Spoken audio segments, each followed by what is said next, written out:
Hello and welcome back to 4FS Gaming. In this video I'm going to break down 3 different gameplay clips, explain my decision making, and hopefully you can learn some tips that will improve your own gameplay. We're going to be looking at some solos, duos and trios, so hopefully there's something here for everyone. In our first encounter I'm playing solo against duos, an enemy team has bounty and is in combat with another duo. I arrive just at the end of this engagement and I try to capitalise on the post-fight looting, but with an easy shot. I then have a choice, pull back or go all in, and I choose the latter. The bank here has plenty of concealment and there are limited spots where the enemy can push past the fence, so I can take advantage of that as well. Due to dark sight, I assume that they know where I am at all times, so stealth is not an option.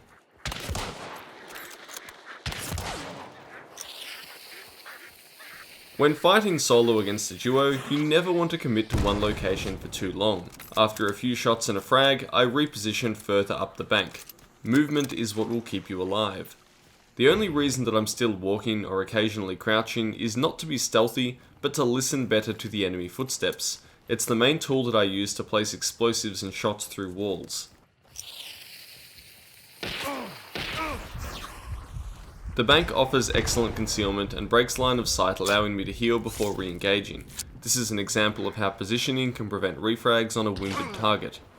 So, it's risky, but the best time to go for a headshot is directly after you get hit.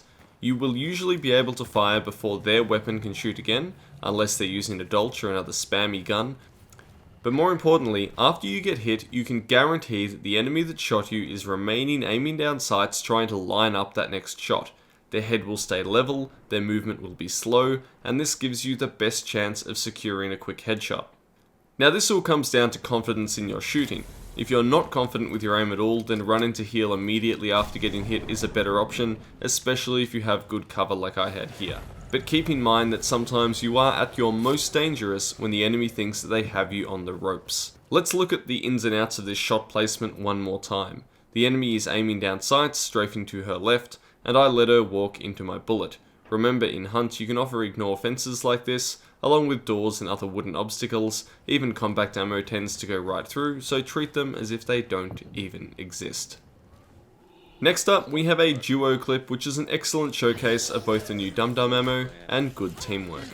My partner hears players, and we immediately begin to shore up our position. He clears AI from the immediate vicinity, and I go to take higher ground to better assess the compound. This courtyard is a bad place to be, simply because of the amount of sneaky peek holes that prison has over it. We'll see those in a minute. Won't now. But yeah, they're on the other side, through there. Do you want to get an elevation? I'm not sure where they're. I think they've kept moving somewhere. They could have gone to the north end. Yeah, around the north end, killing dogs, I think. When communicating in Hunt, you want to keep your callouts specific. Left and right are not very helpful, and neither are pings, which either go past what you're trying to point out, or interfere with your teammates' ability to aim at a distance. We often use cardinal point directions and callouts based on landmarks within compounds to accurately and efficiently convey information. In this building? Oh, behind you. Thank you. Missed. Hit.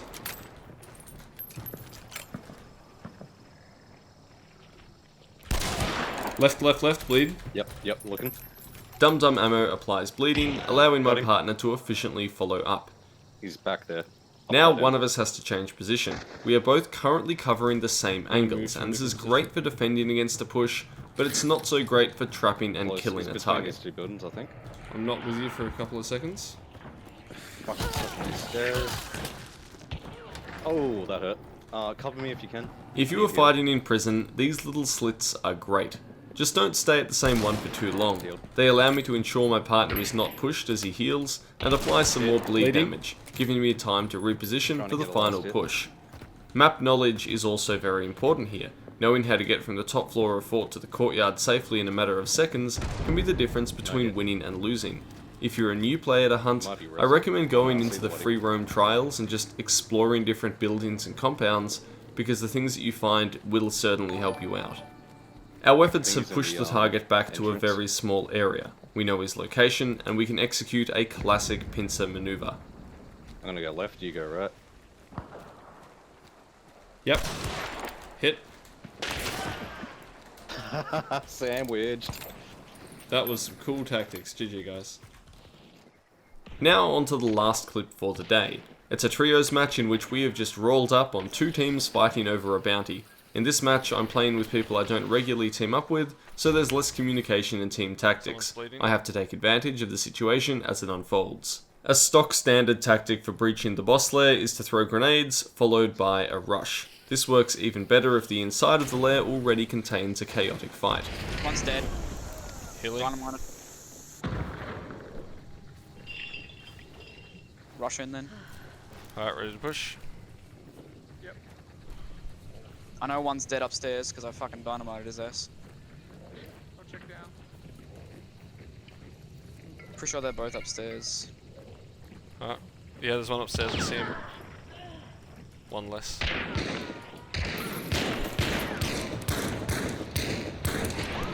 Wow, these fucking suck. Get a bounty.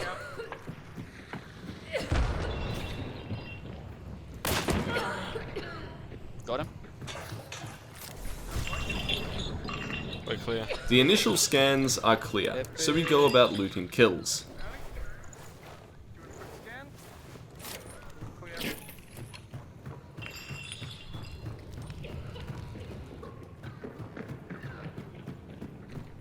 Now that is what I call a pretty lit run. Yeah, that was just an open and shut thing, wasn't it? We then, however, make the error of leaving the compound without scanning Darksight again, which would have made this next part a little bit easier. I got a bunch of fucking. I got a weak antidote shot and a weak stamina shot out of that. I got a weak stamina shot and a sticky bomb. God, why don't I use the spark till alarm more? Oh, another team. Ooh, Boise. Not quite with you, where are they? They camping. I'm dead. One's legitimately at the fucking extract. Explosive. They're all using explosive ammo with it Springfield. I identify that my surviving partner is happy to sit in one area, firing away and drawing the attention of the enemy. I use this to my advantage by beginning a sweep from the river up to extract. I will use this to my advantage throughout the duration of the encounter.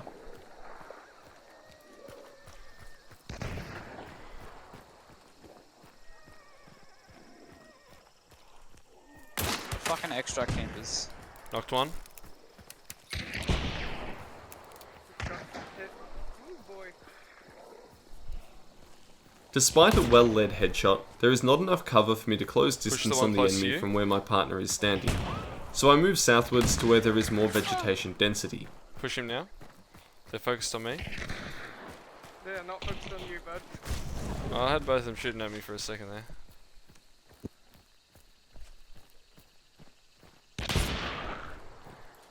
Alright, I'm pushing one. Oh, shot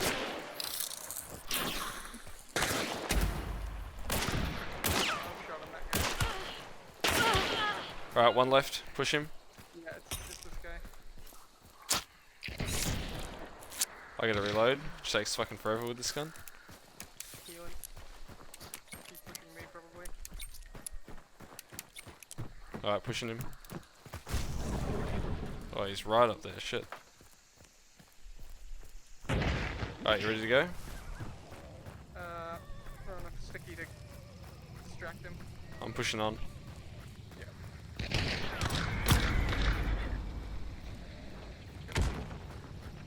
I'm right on him.